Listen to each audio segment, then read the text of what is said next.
Jom saya kongsikan 7 perkara asas yang wajib kita tahu sebelum mulakan tabungan emas. Tapi sebelum tu, sila save video ini untuk rujukan akan datang.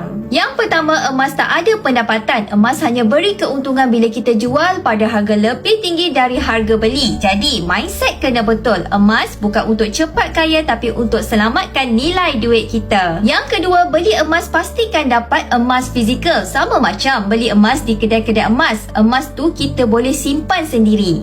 Kalau penjual emas syaratkan kena tunggu tempoh matang untuk keluarkan emas, itu petanda ianya skim cepat kaya bertopengkan emas. Yang ketiga, emas sesuai untuk simpanan jangka panjang. Jadi kita kena guna duit yang tak diusir untuk 2 tahun dan ke atas, bukan duit nak pakai minggu depan ya. Keempat, harga emas naik 10% setahun secara purata.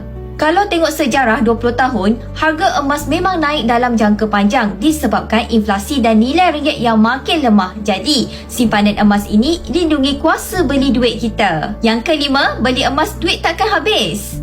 Ramai ingat beli emas duit habis. Sebenarnya tak, kita cuma tukar bentuk simpanan dari kertas kepada emas. Nilai kekal malah semakin naik dalam jangka panjang.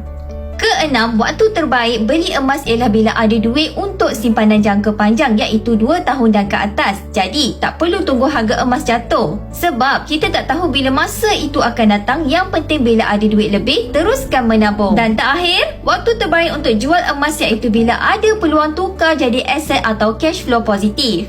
Contohnya, beli rumah harga bawah pasaran, rolling duit untuk bisnes atau dah capai matlamat kewangan.